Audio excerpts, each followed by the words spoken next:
बुरान पर पहुंचा हुआ है। मुझे क्योंकि तजर्बा है काफ़ी, मैं बिज़नेस के लिए मुख्तलिफ दुनिया के ममालिक में जाता हूँ।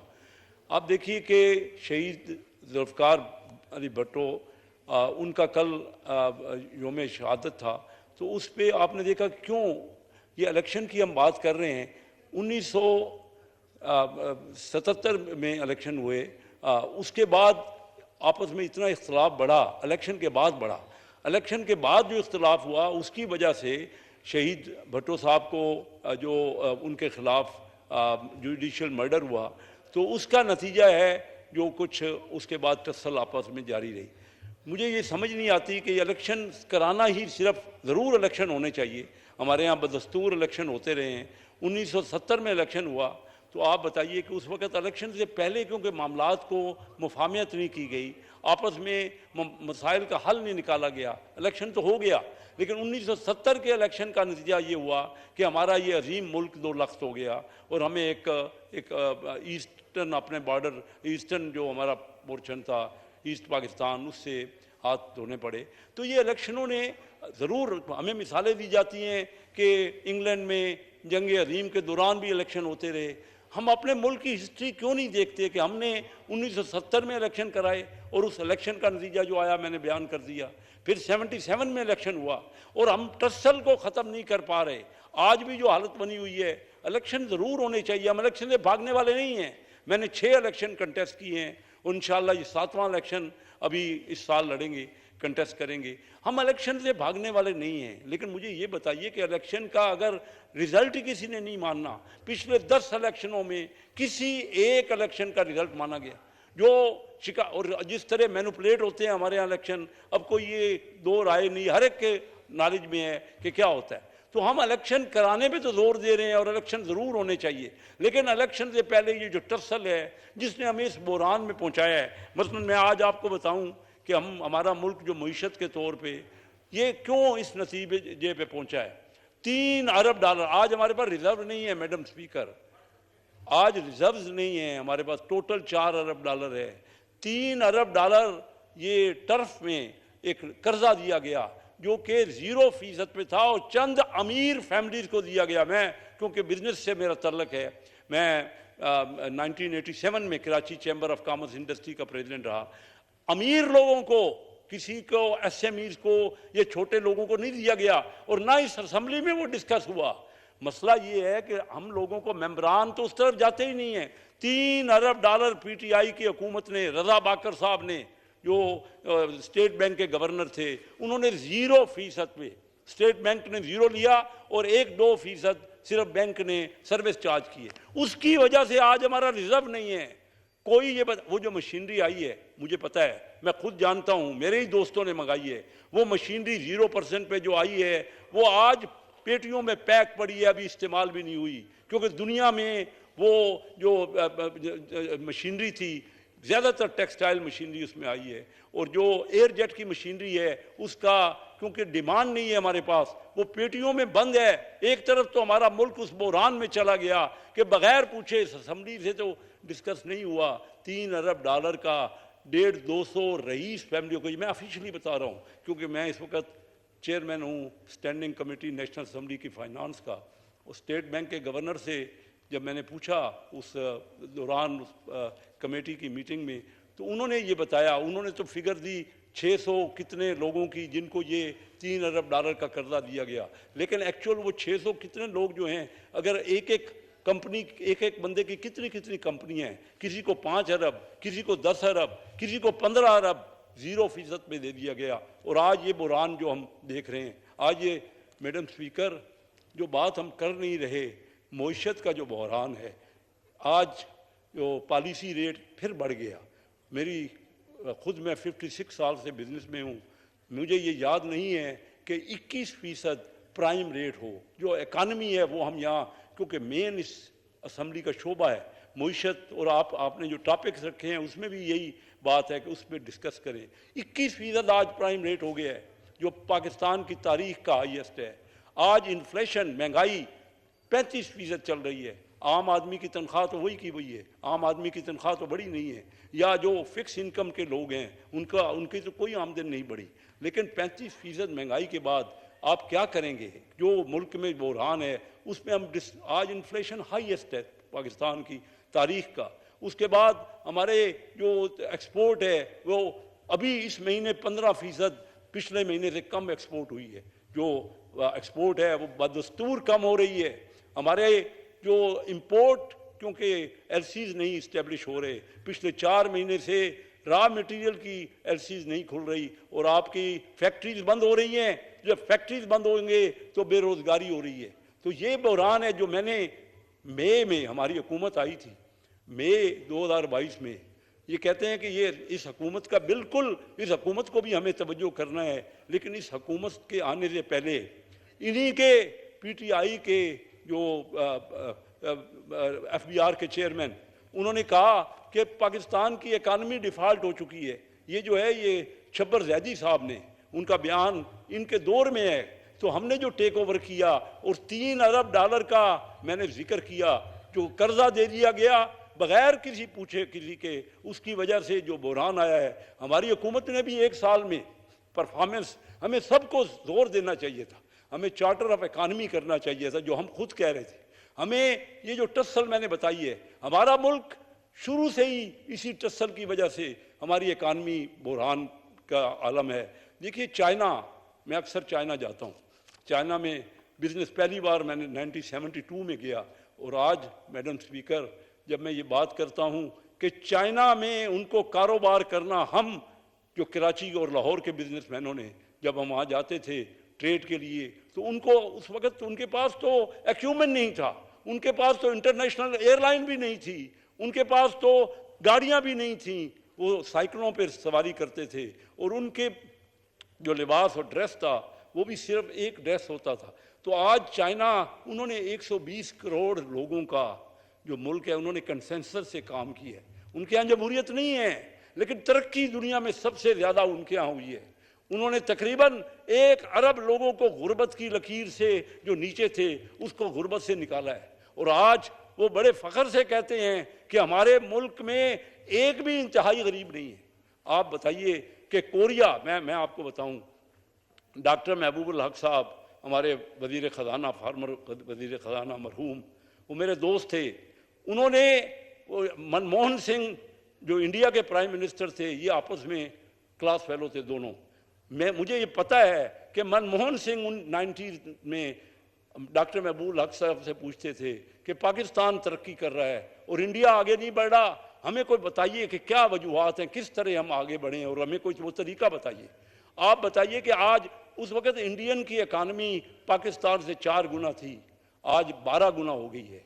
आज उनके हमारे आम आदमी का हाल, जमहूरियत तो हम 15 साल से देखिए जमहूरियत हो रही है। पिछले 15 साल में 4 साल पीटीआई की हुकूमत रही, 5 साल पीपल पार्टी की हुकूमत रही, और अगर ये साल ऐड कर दें तो मुस्लिम लीग और हमारे एलाइज की हुकूमत रही। हम मिलजुल के जब तक काम नहीं करेंगे, हम ये झगड़े करते रहेंगे, हम ये लड़ाई से निकलेंगे नहीं। दुनिया के तमाम मुल्क जो हमसे बहुत पीछे थे, वहाँ उन्होंने एक्सपोर्ट लेड ग्रोथ की है, एक्सपोर्ट को बढ़ाया है और ग्रोथ की है। उनके यहाँ बाहर का पैसा आया है, बाहर से इन्वेस्टमेंट आई है। हमारे यहाँ ऐसा हमने माहौल बना दिया है, एक दूसरे से सिर्फ दिन रात टसल कर रहे हैं और लड़ाई कर रहे हैं। आइए मिल के बैठें अगर मुल्क को आगे बढ़ाना है। हमारे प्राइम मिनिस्टर मियाँ शहबाज शरीफ साहब बहुत मेहनत कर रहे हैं, लेकिन मैं आपको ये बता दूं कि हमारा मुल्क जब तक हम ये टसल जारी रखेंगे, बाहर का कोई इन्वेस्टर पाकिस्तान में नहीं आएगा। कोविड इंडिया में हमसे ज़्यादा था, हमारे यहाँ कोविड कम हुआ है, लेकिन इंडिया में लाइन लगी हुई है फॉरेन डायरेक्ट इन्वेस्टर की। 50 अरब डॉलर 1 साल में आ रहा है और हमारे यहाँ 1 अरब डॉलर भी नहीं आ रहा। हम 1-1 अरब डॉलर के लिए ये अपने हर मुल्क के पास जाके उनसे मांग रहे हैं और IMF हमें पिछले 3 महीने से वो डेटें दे रहा है, स्टाफ लेवल एग्रीमेंट भी नहीं हो रहा। उसकी वजूहात क्या हैं? मैं फाइनेंस कमेटी का, स्टैंडिंग कमेटी का चेयरमैन हूँ। आप बताइए मैडम स्पीकर, वहाँ पे पिछले 1 साल से हमारा कोई वज़ीर ख़ज़ाना, हमने उनकी ओवरसाइट करनी है, हमने हुकूमत की और उन इदारों की ओवरसाइट करनी है। कोई वज़ीर ख़ज़ाना 1 साल से वहाँ नहीं आता। इस असम्बली की क्या तौक़ीर है या क्या इज़्ज़त है जिसमें सारा बजट बनाना होता है? मुझे ये बताइए, आज हमने कल हम मीटिंग रख रहे हैं, उसके एजेंडे पे हमने रखा है कि नेशनल बैंक ऑफ पाकिस्तान जो एक ही वाहिद बैंक है हुकूमत का, उसका 1 साल से सदर नहीं है। हम आपस की लड़ाइयाँ लड़ने में लड़ के एक दूसरे से इख्तलाफ करके ब्यूरोक्रेट को सारी पावर दे दी है। सदर नेशनल बैंक ऑफ पाकिस्तान जो पाकिस्तान का सबसे बड़ा हुकूमत का बैंक है, उसमें सदर 1 साल से नहीं है और हम उनसे कह रहे हैं कि सदर अपॉइंट करें, सदर नहीं बन रहा। जो एग्रीकल्चर बैंक है, डेवलपमेंट बैंक, उसने हमें आके ये रिपोर्ट की है कि उसका आधा कर्जा वो जो है वो बेड डेट हो चुका है, वो वसूल नहीं हो पा रहा। और एग्रीकल्चर डेवलपमेंट बैंक का भी 1 साल से कोई सदर नहीं। फिर एक हमारा इदारा है कंपटीशन कमीशन, जिसका काम ये है कि मनापली नहीं हो, जिसका काम ये है कि कोई कार्टेल नहीं बनाए, लोग बड़े बड़े कारोबारी लोग अपने मफाद का बिजनेस ना करते रहें, उसका काम है। उस इदारे में सिर्फ एक चेयर, उनकी चेयरपर्सन है, एक जो उनकी चेयरपर्सन है, और 4 दूसरे डायरेक्टर नहीं है। 5 का बोर्ड है। पिछले 1 साल से 4 डायरेक्टर नहीं है और हम उनसे बार बार कह रहे हैं, हम टसल कर रहे हैं पॉलिटिशियंस आपस में और ब्यूरोक्रेट्स इसका फायदा उठा रहा है। और मुल्क को किसी भी इदारे को हमने नहीं सोचा कि इदारों को किस तरह उनको बेहतर करना है। हम जाके अपने लोगों के पास जाते हैं, जो महंगाई का आलम है, आज आटा तकसीम हो रहा है, बहुत अच्छा इक़दाम है। मैं ये महसूस करता हूँ कि जिन गरीब लोगों के पास, जिन फैमिलीज़ के पास आटा नहीं है, हमारी हुकूमत का एक बेहतरीन कदम है और वो हमारे इलाकों में तो बड़ा आर्डरली तकसीम हो रहा है। मैं उसको अप्रिशिएट करता हूँ और मैं ये कहता हूँ कि ये इस किस्म का कदम, क्योंकि हमारी गुर्बत जो है वो नहायत नीचे दर्जे तक, हमारे पास लोग करोड़ों लोग जा चुके हैं, बेरोज़गारी हो रही है। तो मैं ये कह रहा हूँ कि जब तक हम आपस में इलेक्शन तो ज़रूर करवाएं, होने चाहिए। हमारे मुल्क में इलेक्शन जो है वो जमहूरियत की निशानी है, लेकिन इलेक्शन ही सिर्फ मकसद नहीं है। मकसद तो ये है कि हम अपने लोगों की खुशहाली किस तरह करें, हम अपने मुल्क की डेवलपमेंट किस तरह आगे बढ़ाएं। क्या इस 3-4 अरब डॉलर जो हमारा रिजर्व रह गया है और हर मुल्क से हम जाके भीख मांग रहे हैं कि हमें वो कुछ ना कुछ कर्जा दे दे, हमसे बाद में आज़ाद होने वाले छोटे छोटे मुल्क, आप देखिए वियतनाम कहाँ पहुँच गया, थाईलैंड हम जाते थे तो वहाँ उनकी करेंसी हमसे आधी थी, आज उनकी करेंसी आज देखिए। इवन अफगानिस्तान, कोई दुनिया का मुल्क उसको रिकग्नाइज नहीं करता, लेकिन उसका प्रॉब्लम नहीं है वहाँ का।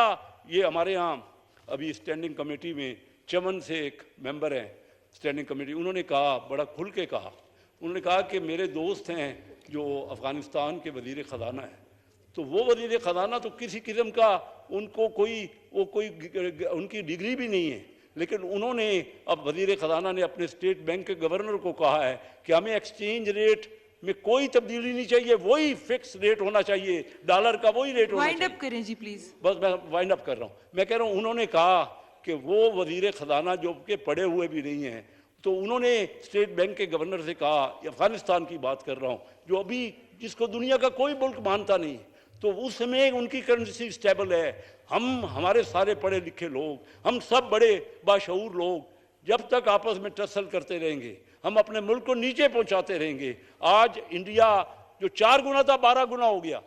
इंडिया का डिफेंस, मैं बात को वाइंड अप कर रहा हूँ मैडम स्पीकर, आपने बड़ी पेशेंटली मेरी बातें सुनी, मैं बड़ा मशकूर हूँ, ख़त्म कर रहा हूँ। इंडिया इकानमी 4 गुना थी, 12 गुना हो गई। उनका हमारा डिफेंस जो खर्चा था ना, मियाँ नवाज शरीफ साहब के दौर में पाकिस्तान का डिफेंस बजट 10 अरब डॉलर था और इंडिया का 40 अरब डॉलर था। आज हमारा 10 से 9 हो गया है, कम हो गए, और इंडिया का 40 से 72 हो गया, 72। अगर हम अपने डिफेंस फोर्सेस को भी किस तरह इतने बड़े मुल्कों से हम अपनी फौज को जब तक मजबूत नहीं करेंगे, और फर्दर IMF की कोशिश है कि हम और डिफेंस का अपना बजट कम करें, अगर वो इस तरह करते रहेंगे, आज 1 से 8 गुना हो गया इंडिया का डिफेंस बजट, अगर हम उसको 12 गुना हो जाएगा तो हम किस तरह अपनी मुल्क का तहफ़्फ़ुज़ करेंगे। तो मैडम स्पीकर, सबसे पहले तो हमें अपने आप को कंसेंसस बनाना पड़ेगा। चार्टर ऑफ इकानमी शुरू से मियाँ शहबाज शरीफ साहब और बिलावल भुट्टो जरदारी साहब और हम सब हर अपने प्रोग्राम में यही कहते रहे कि चार्टर ऑफ इकानमी करें। हमें आज भी इलेक्शन ज़रूर कराएं, इख्तलाफ ज़रूर करें जो पे पॉलिसी, अगर अपने मुल्क को बढ़ाना है। मैं समझता हूँ कि जो भी इलेक्ट होता है इस मुल्क, इस असम्बली में जो भी मेंबर आता है वो मुहिब वतन होता है, वो बड़ा खैरखा होता है, लेकिन हमने कोशिश क्यों की है कि एक दूसरे से सिर्फ दुनिया के चाइना उनमें डेमोक्रेसी नहीं है लेकिन उनमें कंसेंसस है, वो आपस में इस तरह के झगड़े नहीं करते और दुनिया के सबसे ज़्यादा डेवलपमेंट उन्होंने की। मैं बड़ा मशकूर हूँ। मैं सिर्फ आखिरी बात ये करना चाह रहा हूँ कि मैं कई बार अपनी तकारीर में कहता हूँ मेरे इलाके में सड़कें नहीं हैं, चाहे फैसलाबाद से चनियोट या चनियोट से फैसलाबाद और पिंडी बटियाँ से चनियोट, सड़कों की इंतहाई हालत ख़राब है और हमें हमारी मार्केट नहीं हो पा रही। फर्नीचर का एक बेहतरीन इलाका है चनियोट, लोग ख़रीदने उसको नहीं आते मार्केट में, और वो जो उनकी क्रॉप से मार्केट तक हमारी जो फसलें जानी होती हैं उसके लिए रोड नहीं मिलता। मरीज़ अगर हॉस्पिटल में जाना है किसी बड़े शहर में तो बार बार मैं इस फोरम से ये कहता हूँ कि हमें चाहिए कि हम ज़्यादा से ज़्यादा खुशहाली पे अपने लोगों की बेहतरी के लिए उनकी एजुकेशन पे, उनकी हेल्थ पे और उनके इंफ्रास्ट्रक्चर पे ज़्यादा से ज़्यादा खर्च करें। आज देखिए मैं जापान जाता हूँ, 70 में गया, 1900 वाइंड अप हो गई। बस एक फिक्रा कह रहा हूँ कि जापान सेकेंड वर्ल्ड वार में तबाह हो गया। 15 साल में जापान दुनिया का एक मोस्ट डेवलप, जब वहाँ गए तो हैरान होते थे। और हमारे यहाँ आज भी नालियाँ उबल रही हैं, गटर खुले हुए हैं, कोई सड़क नहीं। क्या वजह है? क्योंकि हमने अपनी तवज्जो अपने लड़ाई झगड़े पे की है और डेवलपमेंट नहीं की। बहुत शुक्रिया जी। शुक्रिया जी, शुक्रिया। जनाब अहमद हुसैन देर साहब। Madam Speaker, Madam Chairman, first of all, I want to say